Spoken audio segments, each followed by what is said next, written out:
You're with Pastor Troy right here. We're getting excited. We got a special program for you. You're going to be seeing over the next few weeks until we get ready for season 2. You're going to be seeing the best of the On the Dock season 1. These will be coming at you hard and steady. Want you to get them out there, check them out, help us get them out to your friends. We want to see you on YouTube, Spotify, and iTunes as well. But this is the best of, get this, the best of season 1. Get ready for it. We're going to be coming at you with a super season 2 coming up this August. We'll see you soon. Enjoy this episode of On the Dock season 1, best of.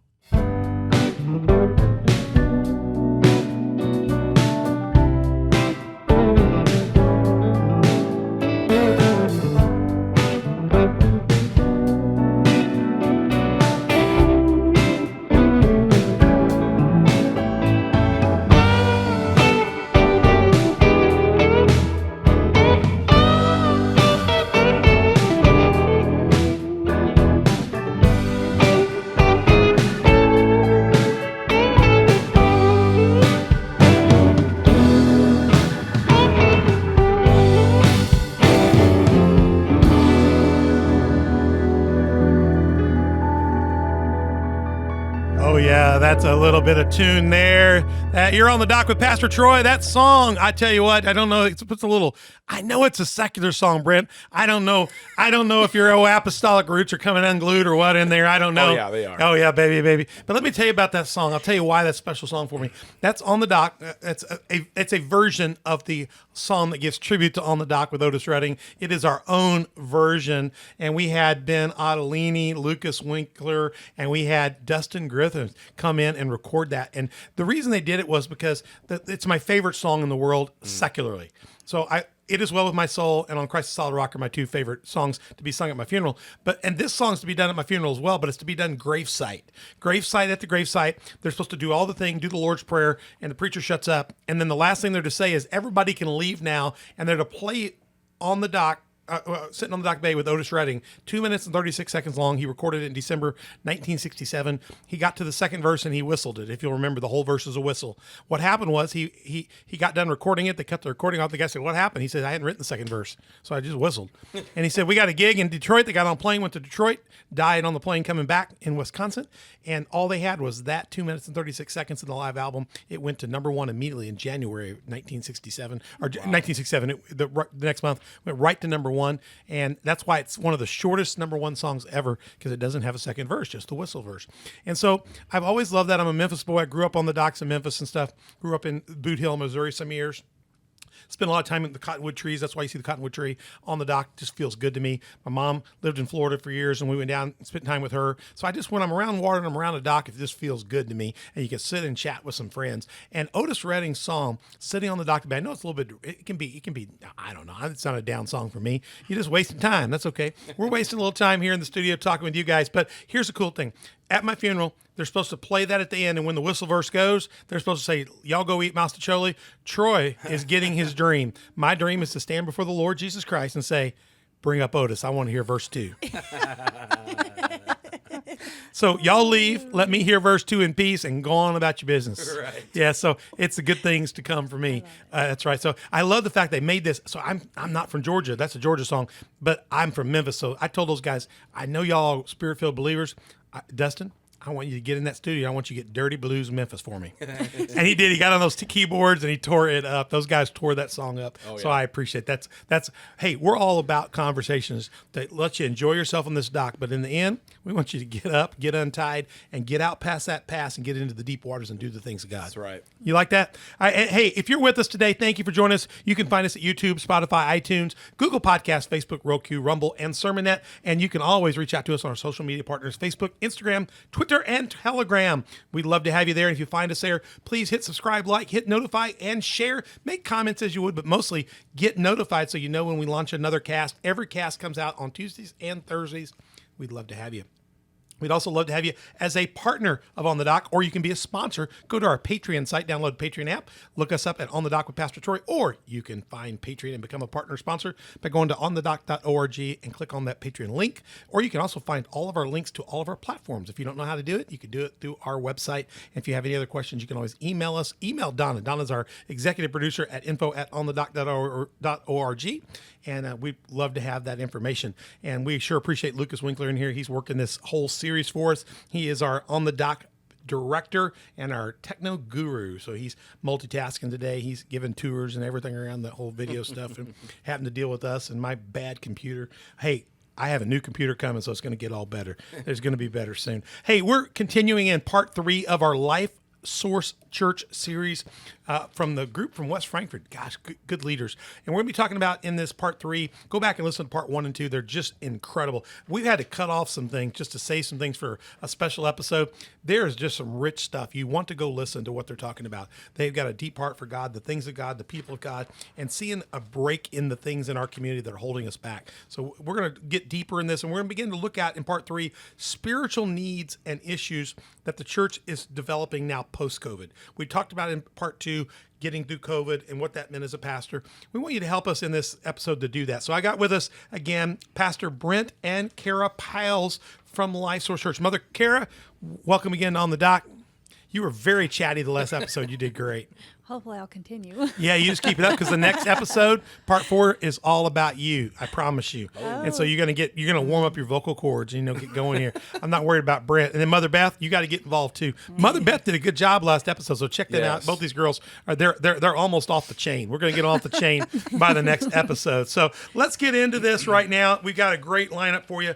I've been working with Brent and Kara for a long time, as you guys have been seeing, and they've got they're amazing leaders. Got a great vision for the church, doing amazing things, very significant growth in their young church. And they're reaching a group of people that I think are hard to reach, difficult to reach, but not impossible to reach if you've got a heart from God and a call to do it. Right. And they're doing it and doing amazing, amazing work. Brent, how old is LifeSource Church today? So I think we're actually sitting at about 7.5 years. 7.5 years old. You're just, you're still pups. You're under 10. Yep. You're past 5. And then tell us, just give us a few things. I mean, in those 7.5, 8 years as you've been going, what has changed since you launched? What's the big change you've seen? You mean with the church or myself? The church. Well, we'll take one of each. We will take one of each for $200. Well, I'll tell you, I guess anybody who's pastored for 7 years at least, you understand the challenges and dealing with people. So I think definitely learning how to deal with people, I've gotten better at that. I'm not as shocked, I think, probably on certain things. But I think just understanding people better and, knowing that dynamic I've matured on that. And I think the church as a result has matured because I pastor differently. I think in the beginning I was very, if you love Jesus, you'll do this, and if not, you don't. And I was just full of... And that is true. Just raw passion. No, that's true. In my definition... hang on, guys. I'm going to get my pen. All right. Hey, when you're young and you don't have a fat belly, you just go get it. But when you're older, you got to go. Okay, hang on. We're going down. You never know when the chair kicks out. You don't come back up. You just never know. I think about that every time these days because you shift this much weight, the booty goes left, the belly goes right. Man, it's like a trap. It's like a trap handoff in football. So, I think the way you think coming out of the hopper is the way I thought too. This is a church. This is what the Bible says. Go do it. Yeah. I don't know why in the world the sheep won't do what they're told to do and won't do what the Lord tells them to do. Oh, yeah. I don't know how the Lord's dealt with these people all these years, but somehow there's something that you begin to realize, man, they're just not going to move that way. And I don't know if we should have to change, but it seems like we all have to. So a little bit. Right. You mature, you understand people. So what changed big about the church itself? Well, I think me learning how to deal with people better. I think learning how to lead people, be better, and that aspect of it has helped encourage people and lead them more. Like I said in the very beginning, I think I rebuked everybody. So you just line them up and shoot them. Everybody, just everybody got anointed, prayed over, rebuked. I cast devils out of everybody. When I was planting new churches, there are several times when you just want to reach back in your belt and go grenade, frag out. You just throw it, roll in the room, shut the door. Right. I mean, it is. I mean, when you're Just start over. Look, we have done this multiple times. When you're dealing with all people in your leadership that do not, maybe they've come from this church, that church, 5 other churches, some good churches, some bad churches, some have never been to church, you don't know what church is. Their first church clothes got the tag still on them. They're Right. wearing them. You've got people from all backgrounds. You've got an eclectic group, and you're trying to get them to go to a vision and a mission that God's given you. It is like herding goats and cats at the same time. It is tough, and you get frustrated, but there's also a richness that comes as you see the body of Christ start to come together. Oh, yeah. And it comes at a cost. Yes. Because you're when you do new church starts, people, you don't know this. You guys all been going to church, sitting around for years. You know how things work. And you choose to ignore it, or most of you choose to ignore it, and you just do it anyway, and you get a new preacher. But when you're a new church start pastor, there's no new preacher. There's the pastor that was called there. So you got to kind of work through your vision, and as you bring people in, the more people in the boat, Right. it kind of changes. So it is a challenge. And then getting all those people to understand the spiritual things of God, they're not there yet. You got to get them there. You're trying to feed them spiritual water, and they're just wanting to Coke, Right. it's a challenge early on. It's a big challenge. What are one or two things that if you got to hit the do-over button? I'm not saying you should. I don't think you should. You got to go to church. But I've always thought. I think about a good friend of mine, Bob Souders. He pastored a church called what was the church there in Fairview Heights?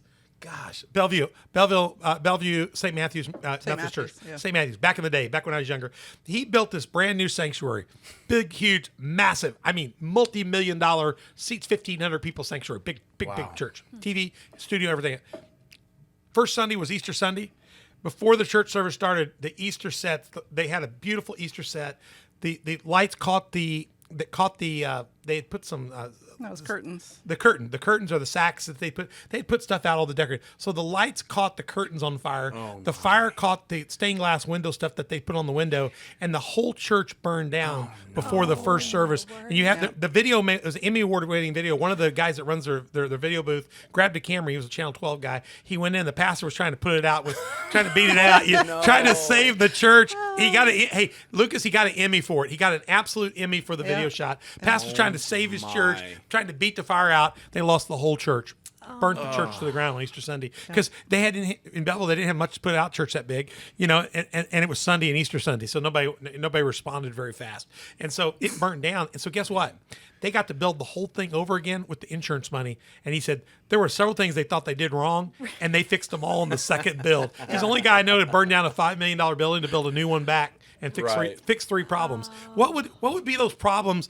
Not that you would do that, but what would be a couple things you would love to have a do-over? And then what are a couple things, one or two things that you wouldn't change, that you think we got that exactly right? I'm putting you on the spot here. I know, that's kind of tough. What do you think, babe? I don't know. I don't know about what I do over. I wouldn't have picked up old Brother Jim. Brother Jim, I left him sitting on that corner. Well, that's what I was trying to avoid bringing up. Yeah, don't bring up Brother Jim. Don't bring up Brother Jim. And I just made Brother Jim up. So there's a Brother Jim in his church. That's the Holy Spirit talking to you right now because I just made that up. So if you feel guilty, just repent. No, I don't know. We don't have Brother Jim. Well, not specific that name, but I could put that name. That might have been his. That may have been his online name. Right. Yeah, you don't know about that. Go ahead. Go ahead, babe. You go ahead. You go for it. Give me something you do over, something you wouldn't change. We got that perfectly right. That's us. Oh, mercy. Gosh, I thought this would be easy. I could think of several things I wouldn't have done. What? What? I probably could think of several things. I'm just trying not to. You're trying not to insult her. I know I gave Try you not to offend. No. People are going to watch this. I'll move on. I didn't say you had to pick on people. No. If you had to do it over again, would you be on Thursday?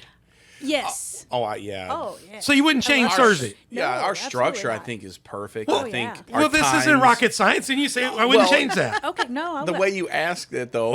Yeah. I wasn't picking on Brother Jim. I going a wasn't picking on different Brother Jim. I know. Well, we've never built a building, so I can't say we would rebuild it differently. Right. I wouldn't change the way we do outreach. You would not change the way you do I your. think we have mastered that. That's the one thing I think LifeSource has done. Yeah, We've you've mastered really how done to your reach outreach, yeah. people. Well, I think the thing I wouldn't do different is that right there. I think we've just figured out what our calling is, and we kind of stuck with that. I mean, we've not tried to be everybody else. You know, Right. we figured out our identity and stayed with that. I think that's the biggest thing you've got that I've seen you've done. You've been you. And Yeah. you've been your vision the whole time. yeah. I wouldn't change that at all. It takes some people years to Years to figure figure that that out. out. Yeah. Oh, that's great. The thing I would have changed was me. I think you already said that when you said my maturity. I would Absolutely. have tried to upgrade me a little bit sooner. That's what Yeah, I was because gonna I mean, I look at stuff, how I handled things, how I handled certain people, and I'm like, you know, maybe they'd still be here, maybe not. I don't know. But Maybe I things was, should be different. I but was young like you, but also as I told you, no matter who the church planner is, about a third don't make it anyway. Yeah. So I would have liked to have had a better chance to select who those third would have Right. been. Yeah. You know, it's not always Right. who you think it would be. Yeah.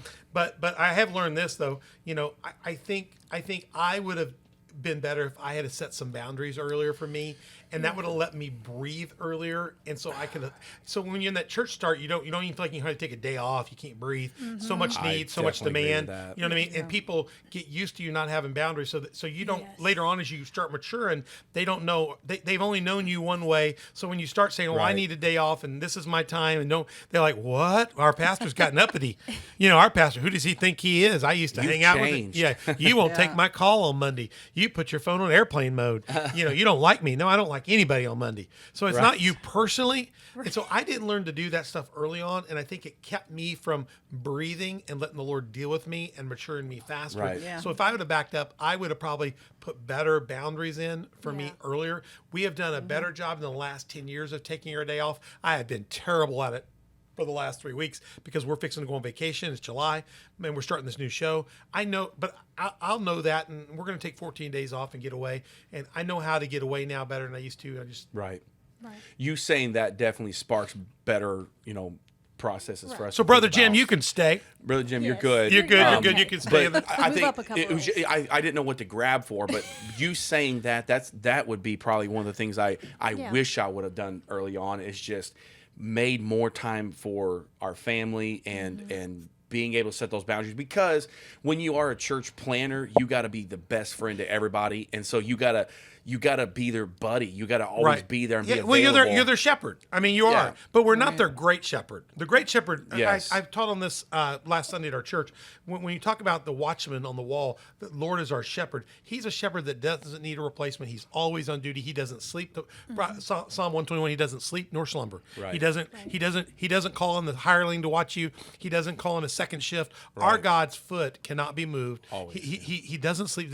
So he's always on duty. That doesn't mean as his under shepherds we're capable of that. We are not capable of that. We have to have a bathroom break. Yes. We have to take a shower. We need to sleep. Yes. We need to have family time. And if you want our kids not to be embarrassing to the whole entire church, and they probably are going to be anyway, at least let us have a little bit of quality time with them. You know, and you want to make sure they don't hate the church and grow up like Kara so that she doesn't want to be a pastor's wife for the first 3 years. Right. You know, Right. right? Because she Right. saw what happened to her parents and the invasion and the time she lost.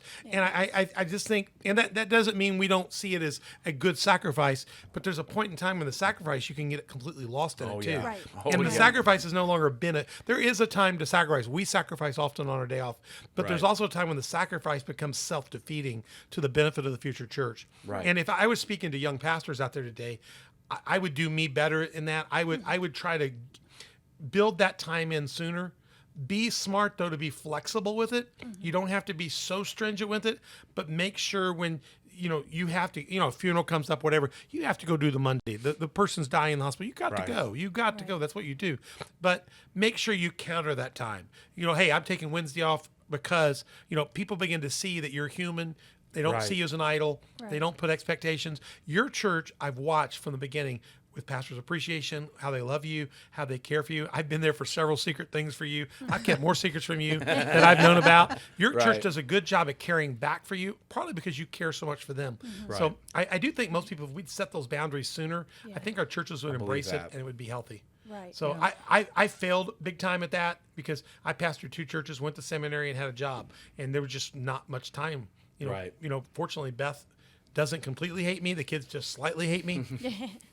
But Well, it's funny you mentioned that about being the shepherd, because you're talking about when you church plant and we started with 3 people and kind of gradually went up from there. So we were able to do one-on-one in the beginning.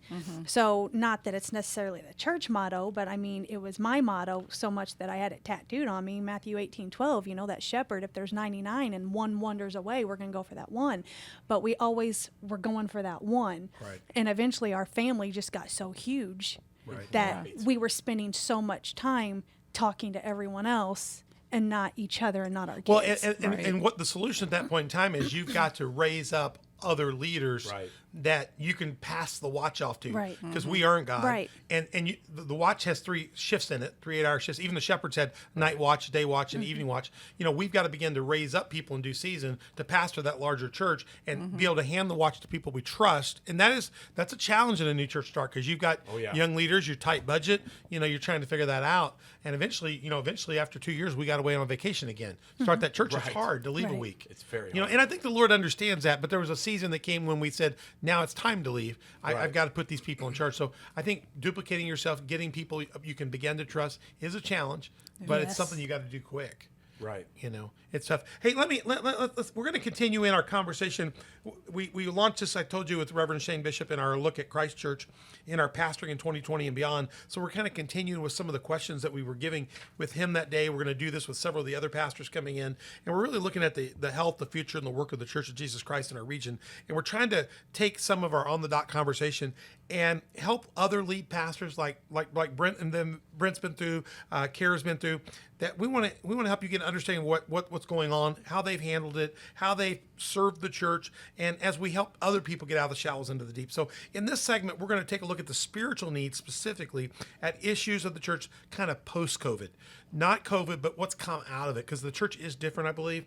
There are things that are the same, things that are different, things that they've gone back to like the same, things that are different, things that have morphed. They're kind of hybrid, and I think there are some things. That are completely new, and so we're going to look at those questions and talk about that. So you guys just jump in any way you want, but let's take a look at the spiritual needs and issues of the church post-COVID. First question: what do you think will? This is the easier one. What do you think will never be the same after COVID? There were some things that we'll always do, but what are some things you think have disappeared in the church?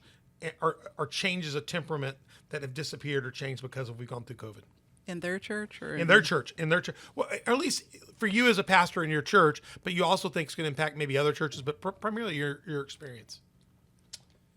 What do you think is a little different? Something that just will never be the same in how you teach, how you look at, how you communicate, how you lead, expectations. You know, one thing you said in the other episode was you learned who was in the body and who was a growth. So now are you going to look more? My example would be here. Something that would be changes. I would probably, when a sheep comes in, do a little more inspection to take a look at, are they here to be a part? Or are they here as a growth? You know, would you do some pre-scanning, pre-checking? How's it going to change how you look at the church going forward? Well, I for some reason I'm trying to think of almost some like a negative, but I was almost thinking more of a positive. You can be I think these are positives too. Yeah, because I think that I think the things that will never be the same is that I don't think we take things for granted anymore. I think people have learned to really appreciate what we have more. I think it's the way it's upgraded us, the way it's moved us forward. It's just caused us to really be more real, more authentic, really appreciate what we are blessed with, even when it comes to teaching and preaching and our classes and discipleship. All of that, I think it's enriched it more. And I'm not saying we were lackadaisical before or that we weren't as appreciative, but I just feel like this enriched it, made it better. And so I just feel like our family's gotten stronger. We appreciate each other more. We serve harder. We serve more. Mm-hmm. We went through a really in-depth series that I taught all through COVID that I just feel like it just made us a better people. I can't look at something that we've lost that we won't get back. Yeah, if anything, we've lost what we didn't need. Yeah, I don't want any of this to feel like it needs to be negatives, because I think if I would tell you what I saw at Community Faith, I thought we were intensified. I thought we sifted out what was not needed. Yeah. So I think it was a benefit. I don't think COVID was a bad thing for us. Not at all. And so I do think that we became healthier. Not everybody stayed. People, we haven't got everybody back, but we've got a bunch of new people because they connected to us through the virtual campus. Their churches abandoned them. They found a church that didn't abandon them. They now appreciate what they've come into. We have other people that just were looking. They were here maybe just grafted on, but kind of like a cancer. Right. Not a bad way, but they weren't here for the right reasons. They're Right. not back yet. Maybe eventually they'll get back, praise God, but when they do come back, they will come back to a more intense and richer church. better. This church will not be, and it caused my preaching to be heavier and stronger because I feel like, again, go back and listen to my preaching in the last one, but I believe that COVID is nothing compared to what we'll face in times ahead. It's not Right. Ebola. It's not it's not the best the devil's going to throw at this church or your church. Right. If you're struggling with this and you're hiding home over this, you probably weren't here for the right reason yet. We'll wait for you to come back or find a church and come back in again and get your DNA right. Because maybe I failed you, the church failed you, we didn't get the intensity right. We are much more, wouldn't you agree, honey? Yes. Much more intensity. Yeah. You saw Mike here. Mike was here in the previous episode, local pastor, leader in the Minister Alliance. I'm taking on my colleagues. I mean, Mike will tell you, I'm just almost rude in a loving way that we pastors got to get off our butts and we've got to lead the people of God because we're letting the government lead us and we're called to be the shepherds, not the government. And I'm not criticizing the government. I'm criticizing us. Let the real church stand up and let's get out and lead. We expect way too many handouts and way too many things from Big Brother. Right. So what else? So what do you think would be what's the same? What is just kind of come back like, it's just like, whoa, we're back into that. So nice to be back. What do you feel like easily kind of come back into just a regular flow? Just it's kind of moved back in really easy. We're good to be back and this feels normal again. Being able to sit next to each other. Being able to sit And not 6 feet apart. And not 6 'cause feet. I think that was might have been the biggest thing that we had with COVID was trying to fit the guidelines of the government so that we could be okay and then not try to come against us and shut us down. So we're trying to make it legalized to where when everybody comes, they have their mask on, they're 6 feet, we got hand sanitizer. But I like being able to sit next to someone. Me too. We hug a lot in this church. I know your church is a hugger church. Oh, yeah. I do see people starting to hug a little bit. Those of us that kind of went through the whole fire, we hug. You can kind of tell the people that haven't been back long, they're a little hesitant. They're all like, here, try the elbow. Get the elbow. I did switch out. I don't do a lot of handshaking. I grew up handshaking. I love handshaking. Right. But I have learned to do a lot of fist bumps. I saw that change in Africa after Ebola. In Ebola, the Africans have a real special handshake they do. It's a 3-way handshake, and it's tradition. And they still do it a little bit, but during Ebola, they kind of got to doing a lot more bumping. Right. And so I understand some things may change a little bit. Right. And so I bump up with a lot of people. If they kind of come in for a hug, then I know I can shake their hands, Right. You So kind of hesitate. You until kind of see- hesitate. Not for you, more for them. Yeah, more for them. I don't Because- want them to be uncomfortable. yeah. If they come in for a hug, it's over with. Yeah. I just figure if they come in Absolutely. here, we're gonna get take it it on. home. We're gonna shake some hands. We're gonna hug up. What do you think's completely? What's something that you've seen that's kind of new? It's a new emphasis, a new strength, a new level. Something that you think COVID helped us with, and brought us to something fresh that you think honestly, why did we forget that to begin with? Right. I think for us, one of the big things, because we were talking earlier about the sifting of the churches as a whole, but I think there was sifting within our churches that did make it, churches that went through it strong, even they lost people because they just weren't deeply rooted. Yes. No, I think everybody did. Yeah. I just think the churches that are doing it well found other people. Yeah. I think everybody was challenged. Yeah. Wouldn't you agree? Yeah. Absolutely. There's nobody that didn't lose people. Yeah, but I think what that taught us, what we've come out of this better, is we have strengthened our small groups. We strengthened our discipleship because at the end of the day, man, the church as a whole was shook. And so everything that was not rooted came out and fell out. Yeah. So we deeply went so much deeper with our discipleship, getting rooted in the church, getting rooted in your faith. Because I was very real with our church. If you cannot be faithful and serve God through this pandemic, you are going to be terribly lost during a rougher period of time or through the end times, which, I mean, I believe we are in a very portion of the end times, but it's not nothing to what it's going to be. Yeah. And if you can't be faithful through this, if you can't make it through this, you're going to be in trouble because everything that can be shaken will be shaken. Yeah. And I think this has just caused people to be a lot more mindful about their faith, their devotion, their dedication. Am I really rooted? Do I really believe what I say? What I'm professing and confessing, is it really coming from my heart? Or am I only saying it because I don't have to be challenged on it?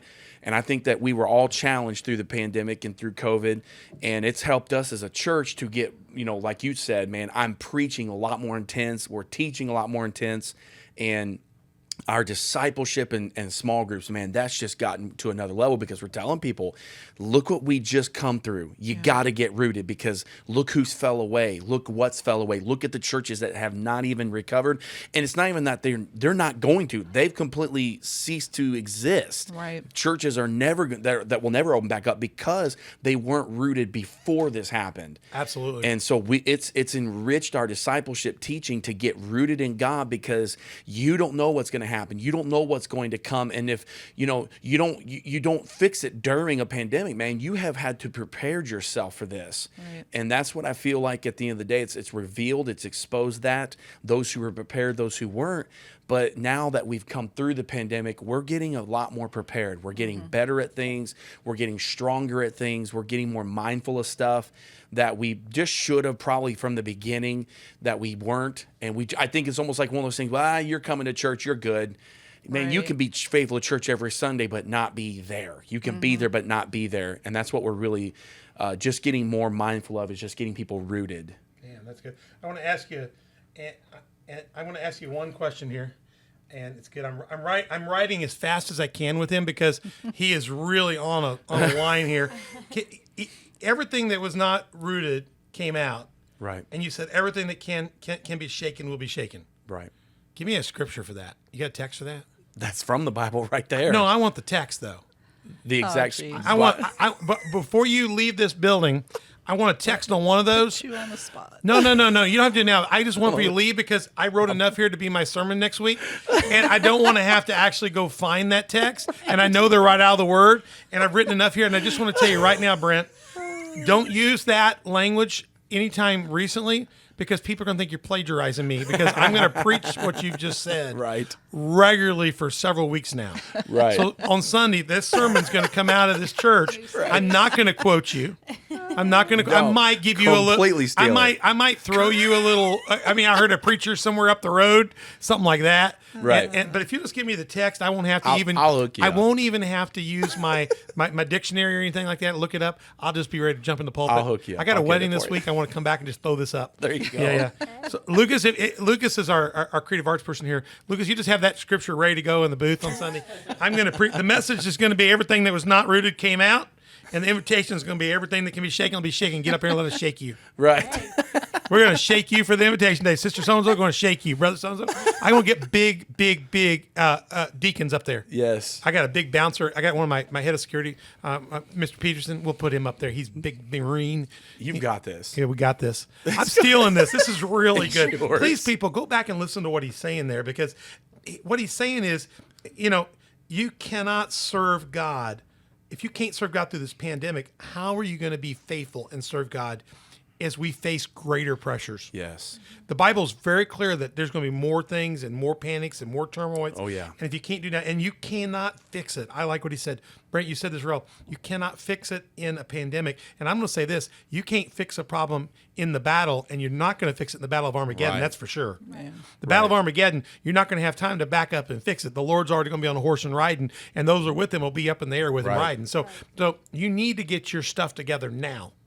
Right. And so this sifted you. If you sifted out, if you're out there and you're out of church right now, you fell out, you need to get back into the LifeSource church if you're in the West Frankfort area. Right. Get Yes. back in their church. Go Come get your home. free dinner. Go get that free dinner on Thursday. We'll tell you how to get it in a minute. Come on home. Get in there. Mother Carol, get you back in the boat. Absolutely. We need you to get grounded and rooted this time, though. She Yes. learned how. Yep. And if you're out of the church and you're in the Marion area, we'd love to have you at Community Faith Church. Yes. I'm just telling you that. You need to find leadership that will not abandon you in the Right. storm, that won't abandon their post. Right. And these churches will be there for you. There are people out there right now. We have a numerous amount of people in our region that are dischurched. Absolutely. The biggest thing, this is me, I think it's different on the other side of COVID, is that we now have a responsibility to reclaim those that are floating around. Right. After the Titanic crash, their church that died, it wasn't rooted, it doesn't have an engine, it didn't take the Titanic, Right. it couldn't handle the iceberg. Right. There are people at sea right now that are dying on the water. They're saved. They believe. But their lack of being rooted, they're Right. like in that thing, they've been pulled up and pulled out. And we need to get them in. And Mother Kara and Mother Beth need to get them in, put a little water, a little Miracle Grow on them, put the hands of Jesus on them, TLC. and get them in the baptistry. And we need to get you Right. restarted. Right. Because I think that's the best thing that can come out of here is that if you're dischurched, you cannot be the church and be just church much longer. You will die. Right. Yeah. You need to get back in, get grafted. I mean, back how in. long does a limb from a body last if it's been severed? Right. Yeah, absolutely. There's a critical point, man. Yeah. So what is something you see? This is the last question in this lane, but are there anything you've seen that's kind of been hybridized? We've had to kind of modify. We did this well, but we've had to really modify this way of doing things. One of those like handshaking. I change how I approach people a little bit. I think for a long time, I won't just come up and hug a sister or brother or shake their hand. I'll give them a bump and see how they feel about it. So I'm a little careful approaching people, especially people that are seniors. My seniors, I want to keep them safe. So I do think about those things a little more. For sure. Yeah. Other things that you've had to the things we've hybridized, I don't think we'll ever be able to go back to having a non-video service. Right. You know, I think we need it Right. there. I don't think it's a substitute, but I do think people now want to stay. The people that we kept were sifted. They said, I'm a part. And even when I'm traveling, look, on Sunday, this last Sunday, we had people from our church were sitting in Antigua and they were watching our service. We watched our service from Key West at the southernmost point where that little thing is. Watching Cuba, we watched our service. We had people watching our service that were in Wisconsin, in Michigan, in Asia, in Liberia, and other people that were just traveling in Missouri. Yeah. And they want to stay connected to their church that was with them through the storm. Right. I think that's positive. That's Yeah, huge. it is. It's not a substitute. They want to get back home, and they're just saying, "Pastor, I'm here. I'm not lost. I'm out at sea, and while I'm at sea, I got my frequency turned in on community faith. That's a good thing. I think that's good. Yeah. It's not a substitute. So all you people are trying to stay home and do church at home and have Jesus at home, that dog's not going to hunt. Right. So get back here. So what's something you see a little hybridized, something a little different? Well, I think we definitely we've gotten a little bit more mindful of making things safer. That was I think I would say anybody probably let the guard down on that one because we've had the flu, we've had colds, we've had different viruses float through our churches and had 20-30 people that have been infected by it. But it was almost like we was like, oh, no big deal. Boom, we went through it. I think. Go ahead. No, worst fear as a preacher right now is you're preaching and you get that frog and you got a cough. and you're thinking, and I just do it now. Right. I'll cut my mind and go, it's not COVID, guys. We feel like we have to tell everybody. Yeah, we that have to tell you, now. I don't have COVID. I've had it. I'm past it. Good to go. Yeah, good to go. You're not dying. Right. That's a hybrid thing. I Yes. put out a personal disclaimer. It's just, I'm fine. Great t-shirt. Go ahead. I'm sorry. I didn't interrupt you. No. That's actually funny because that's exactly what it is. I think safety is true, though. You want to say, hey, I'm okay. I'm not sick. I'm not feverish.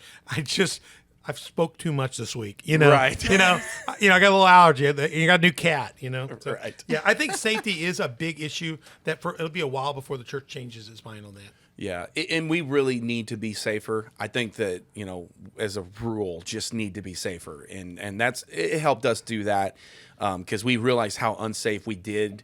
We just didn't care. We just went around everybody. We weren't mindful if everybody's cleaning their hands, if everybody was being safe. If you're sick, stay home. We just weren't as mindful about that.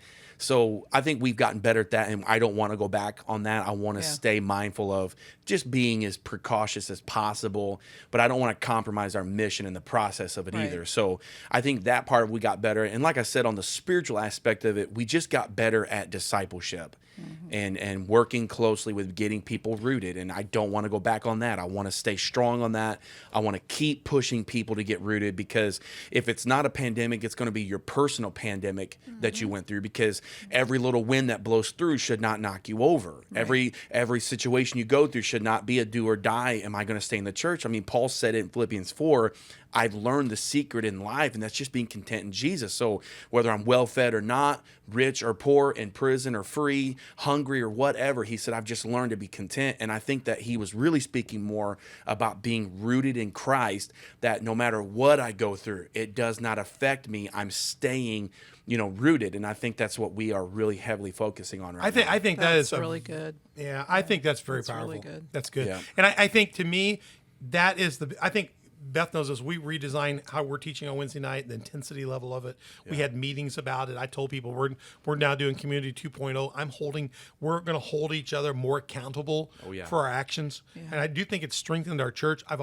We've pulled everybody in and said social media, listen, if you're in this church family and you're committed, we drew a line in the sand and said this date, look, if you use social media to harm other members of our body, we're going to call you out. Yeah. Right. We're not going to do that anymore. We want this to be a community of faith. We want this to be a harbor like our on the dock. We want you to be able to come in here to the dock. The lighthouse is out there, the deep water, but in here is a place of safety. Right. We want you to bring your friends that want to tie up and get the solid foundation. And when we get out there, we want to be encouraging. And so we just told everybody, I just served notice. Beth and I served notice. If you're being negative on social media, we will confront you. Yeah. Yes. In this church family, we can't control people out there, Right. but we are going to expect the sheep of this pasture to reflect the grace of God. Right. And I've seen a change in how people are handling each other, and we haven't had to call anybody out yet. But we had people when they were bored at home and so they were bored in COVID, just typing stuff out of frustration, thinking, "Dude, you don't need to comment on everything. Shut your mouth." Right. Hush. Preach that. I think a little bit in isolation, they lost a little bit of, they're watching the services Yeah. online, but they lost a little bit of like their prayer life, I getting do in thi- the Word. And being Get a little held accountable. comfortable. Somebody looking you in Yeah. the eyeball, Huge, because the man. camera's one way, but the eyeball is another one. Absolutely. And so I think we've all committed to do exactly like you do, be better rooted. And when people are getting derooted, we've all committed in this church to let people know we need to get you in a new pot.